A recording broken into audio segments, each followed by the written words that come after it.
ସମସ୍ତେ ଆଜି ଦାଣ୍ଡ ପହଁରା ସାଙ୍ଗମାନେ ମିଶିଗଲେ ଗୋଟେ ନୂଆ ଚ୍ୟାନେଲରେ।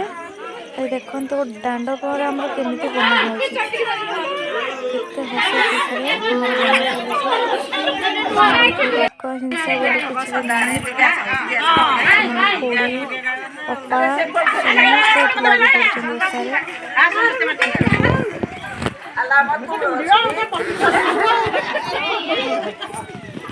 ମାନେ ଏମିତି ଗୋଟେ ମାନେ ପର୍ବରେ ବହୁତ ମଜା ଲାଗିଥାଏ। ଏକୁଟିଆ ଆମେ ଏସବୁ ପରିବାର ମାନେ ଏକାଠି ପରିବାର ମିଶିକି ବହୁତ ଭଲ ଲାଗିଥାଏ, ମଜା ଆସିଥାଏ ତାର।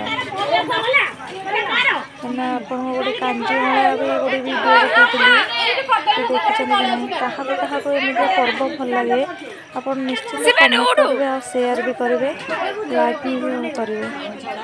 ଆଉ ଯିବା ପୂର୍ବରୁ କେବେ ବି ଭୁଲିବେନି ସବସ୍କ୍ରାଇବ୍ଟା କରିବା ପାଇଁ। ଦେଖନ୍ତୁ ସାଙ୍ଗମାନେ ଅପା ହେରିକା କେମିତି ଖେଳୁଛନ୍ତି। ଆପଣ ଏମିତି କେବେ କରିଛନ୍ତି କି ନାହିଁ ଓଷା? ଆପଣ ନିଶ୍ଚୟ କମେଣ୍ଟ ମାଧ୍ୟମରେ ଆମକୁ ଜଣାଇବେ। ଦେଖନ୍ତୁ ବହୁତ ମଜା ତ ଆସିଥାଏ ତାର ଭୋଗ ଖାଇବା।